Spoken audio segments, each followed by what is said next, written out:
explicándonos algo. Sí, yo decía que la actitud de decir que nada se puede hacer porque hay leyes inflexibles y cánones es lo que a mí me parece absurdo. Todos los gobiernos hacen cosas. Europa, por ejemplo, paga a sus campesinos para que no produzcan. Estados Unidos juega con los aranceles de los espárragos, impidiendo o permitiendo el ingreso de productos extranjeros. Nosotros somos los únicos que con Fujimori hemos adoptado canónicamente, religiosamente, esta teoría del libre mercado que parece que el mercado gobierna el país mientras el Estado solo se dedica a robar.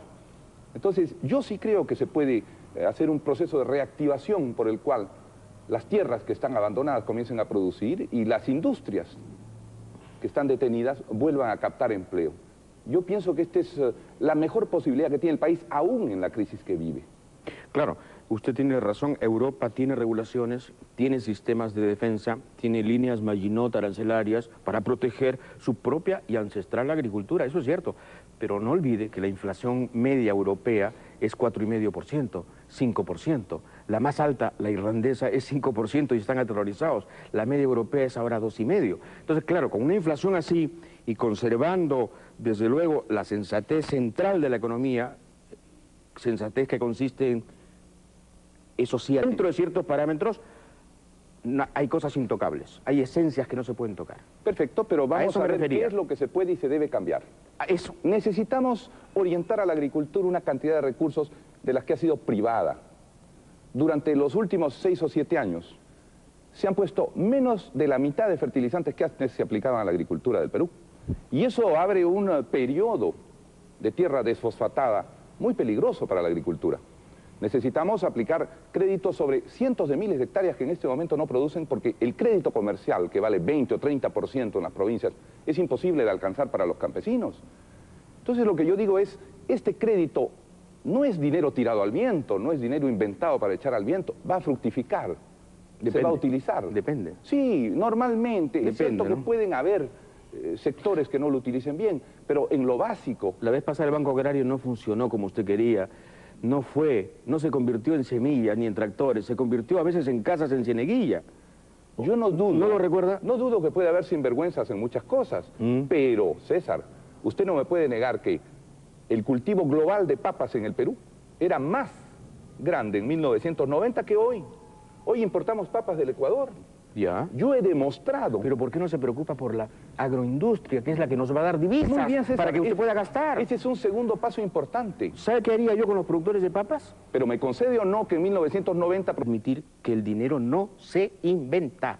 El dinero es un reflejo del trabajo y de la riqueza social y productiva. Muy bien, a partir de eso usted puede hacer todos los ajustes. Puede tener una economía proestatista como la francesa, mixta como la sueca, abiertamente capitalista como la española, ¿verdad? Con rezagos feudales, sin embargo, en el sur. Pero sobre bases muy ciertas, doctor García, y es lo que quería decirle, no haga una caricatura de lo que yo dije. Yo dije... Producíamos más maíz amarillo, más papas, más trigo, más azúcar. Le concedo eso, pero le voy a añadir algo que a usted le va a parecer horroroso, desde luego, y me va a ver, vamos a ver. Y me va a poner una cara de asombro tremenda. La verdad es que yo no le daría prioridad al cultivo de papas. Porque el cultivo de papas, al final de cuentas, ¿sabe qué cosa es? ¿Sabe qué cosa es para mí? Es parte de toda esta herencia horrorosa del yanacollaje y de la explotación y del autoconsumo y de la economía piltrafuda de los Andes que no nos lleva a nada. No nos lleva a nada. Perdóneme, César, pero acaba usted de decir una cosa atroz. Así es. Yo sabía que usted... En el mal sentido. ¿Usted prefiere si usted que me deja sigamos importando trigo extranjero en vez de comer papas nacionales? Se ha probado ya que el trigo no es fácil de cultivar en el Perú. No, no es fácil. Y vamos a ser importadores. ¿Y por qué no cultivamos papas, que es lo que somos originales y expertos después de miles de años? ¿Y por qué no somos agroexportadores como los chilenos? Pero naturalmente, ese es un Los chilenos viviendo en una franja que podría ser perfectamente la prolongación, casi, no digo, en fin, una mala palabra, del Perú. Hombre, exportan en salmón 1.000 millones de dólares. ¿Y sabe cuánto? Creo que es un poco elevada la cifra de salmón. No, en salmón solamente 1.000 millones.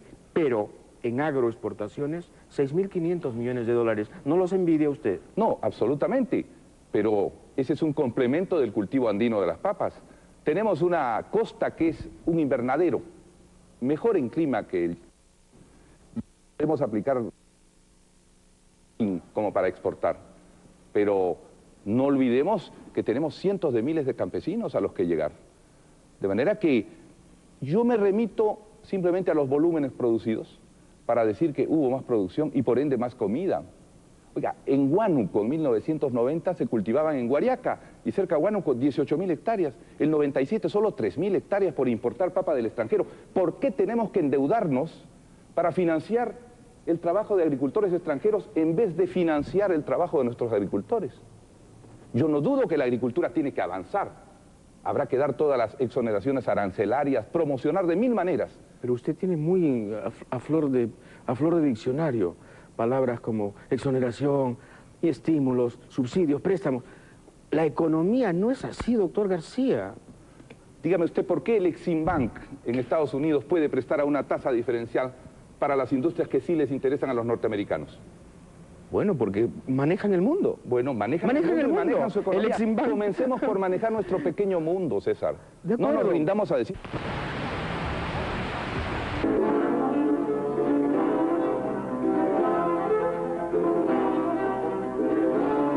Hijo de Alan García, lo dice Alan García.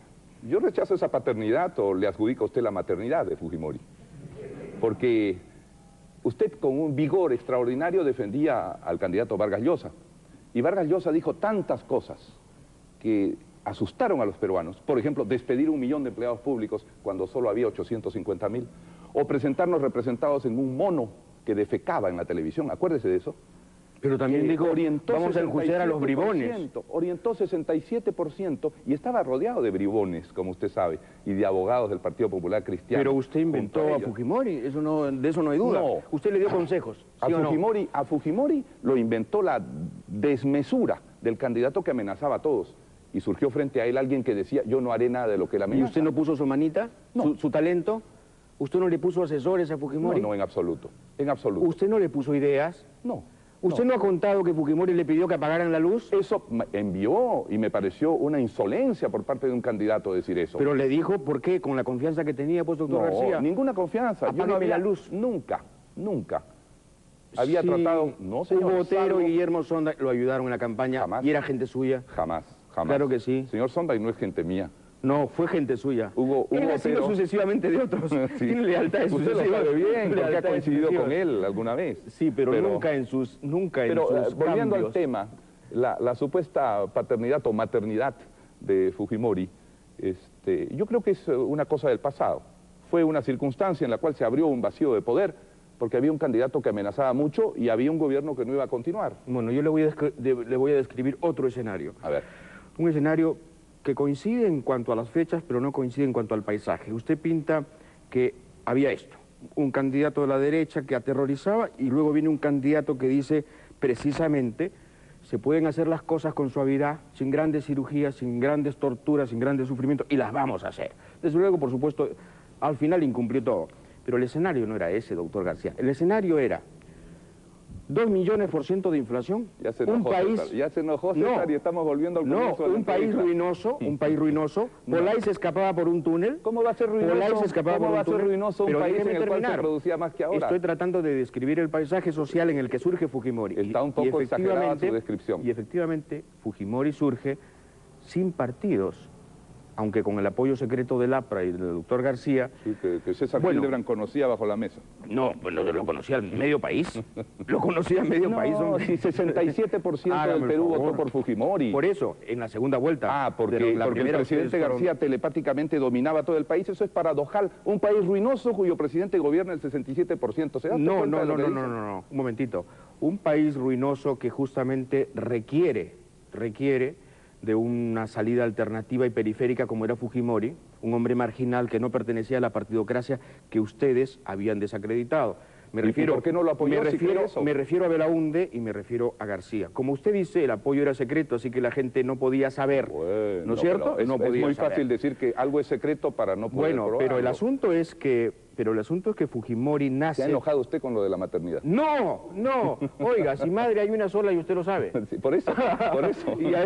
y además, en cuanto a, digamos, sanguinidades y filiaciones, Hombre, doctor García, usted no solamente es papá de Fujimori, sino que usted es un parricida. No. Usted mató al APRA. Y el APRA es su papá. ¿Por qué no va conmigo al local de Alfonso Ugarte? Ahora Y pregunta resucitado. usted a la compañera. Ahora resucitado. ¿Ve usted las cosas que dice? Por eso, pues, en política no hay cadáveres, pero lo que sí hay es gente que sufre y muertos. Naturalmente. Y lo que vemos es un doctor García que parece no haberse arrepentido de nada. ¿Vos ves? Ya se enojó usted por lo de la Pero maternidad, ¿por ya qué no me voy a reconoce enojar? usted. Lo que pasa, doctor García, es que en el fondo, Sí. usted cree que la justicia histórica no ha sido, digamos, razonable con usted. ¿Usted cree que hemos sido mezquinos con usted? No, ¿Y usted no. cree que No usted. los errores han sido más leves que los aciertos? A mí me interesaba llegar al fondo de esto por una sola razón, porque aquí el país se va a jugar el futuro. Usted tuvo una oportunidad, no digamos que cumplió, la desperdició, la perdió. Ahora quiere una segunda oportunidad. Es evidente que la segunda oportunidad se la va a dar la gente en la medida en que vea otro, doctor García. La pregunta es, ¿usted cree que están viendo otro esta noche? Sí, con su ayuda sí. Y yo pienso que está usted más que entrevistando, sentenciando y estigmatizando. Pero sí pienso que si habláramos de temas de fondo podrían ver otro, doctor García. ¿Qué tema de Hasta ahora fondo no propone? estamos ¿Qué hablando tema de fondo propone? de las posibilidades de la reactivación económica que la gente espera. Muy bien, hablemos del tema de fondo de la Muy bien. reactivación económica. Propongo la creación del Banco Agrario. Otra vez. Otra vez a través de las ventanillas del Banco de la Nación para que no tenga burocracia, pero que asista a algunos cientos de miles de hectáreas que van a dar inmediatamente empleo y van a crear alimentos. Propongo... ¿Préstamo en efectivo sería? Sí, naturalmente. Sí, naturalmente. Una parte en efectivo y una parte que los propios agricultores palanqueen en las zonas de donde son. ¿A qué interés? Eso depende de los requerimientos del banco en ese momento. Ya muy bien, Banco Agrario. Luego, Vamos a hacer un acuerdo con los industriales. Hay que reducir los aranceles a los insumos que el país no produce. Hay que generar que el Estado compre más a los industriales del Perú. Compró 13.000 millones de soles el año pasado y solo 270 a los industriales. Y hay que reprogramar la deuda tributaria y financiera que tiene la industria, que se ha depreciado brutalmente en todos estos años. Y yo creo que eso es un requerimiento fundamental. Para construir el mercado de consumo, pienso que hay que solucionar el problema de los créditos de consumo que agobian a las familias. Hay 1.350.000 créditos de consumo, usted sabe. Aproximadamente de 1.000 o 1.500 dólares cada uno. Usted es un experto en estimular el consumo, en estimular Pero la demanda. en este momento es esencial estimular el consumo, César. De lo contrario, ¿cómo va a haber empleo? De acuerdo, doctor, Si las pero industrias no venden. Usted ha tocado el tema de los bancos. no lo va a hacer como lo hizo la vez Los pasada, bancos ¿verdad? en este momento tienen un serio problema porque se rompió el consumo de la gente, las industrias no vendieron a nadie y no podían pagar a los bancos, que han quedado propietarios de industrias vacías. Bueno, pues esta es una recesión en todo caso salvaje y sincera. Vamos a Es una recesión reestimular salvaje y el sincera, aparato pues. productivo. Pero que la reestimulación no sea, pues, No lo va a hacer. pichicatera. No va a ser pichicatera porque Que no sea pichicatera, que sea de verdad. usted tiene que generar recursos que sean sanos para Eso es. estimular. Muy bien. Recursos que sean sanos pasan esencialmente o bien por una renegociación del calendario de pagos de la deuda y su monto, cosa que yo considero totalmente sensato y posible, visto que Fujimori engañó al mundo con cifras que no eran ciertas para aceptar un calendario de pagos exagerado. Bueno. Y el mundo tiene que entender y conocer cuál es realmente nuestra posibilidad de pago y cuál es nuestra producción. ¿Otra vez se va a pelear con el fondo? No. Yo pienso que el fondo ha sido como nosotros víctima de un engaño, de una terrible patraña de cifras económicas mentirosas. Y tiene que saber la verdad y entender que el Perú no produce 70.000, sino posiblemente 50.000 millones en este ¿Y momento. quién sería su ministro de Economía, doctor García? Yo todavía no lo he definido, pero como le he dicho... ¿Alguien de la oposición? Desde el comienzo, podría ser. ¿Por qué no? El Perú en este momento no lo va a salvar un partido, César. El Perú no lo puede salvar el APRA. ¿Seguro? Esta es una vieja frase, ritual. Pero Dios mío. necesitamos de todos los peruanos, los técnicos ¿Sabe que he fundamentalmente. visto como si fuera un espectro detrás suyo? No me diga quién ve, usted ya está de vidente ahora. No, he visto, una sombra horrorosa. Una sombra horrorosa. No se asuste. Sí, he visto a su amigo, a uno de sus amigos. Qué terror. ¿A quién? Dígame. A su amigo, al predilecto, al maravilloso, al perfecto, al inteligente, al más inteligente de todos sus amigos. ¿Quién? César Hildebrand. No. Vázquez Bazán. Vázquez ¡Por mi Bazán madre que lo he está visto! en Estados Unidos. Lo he visto detrás suyo. Está muy lejos. Uy, ahí, uy. No crea usted en fantasmas y en espectros, César. Vaya usted a la iglesia más frecuentemente. O vaya usted a un psiquiatra. Ay, doctor. Eso le va a hacer muy bien.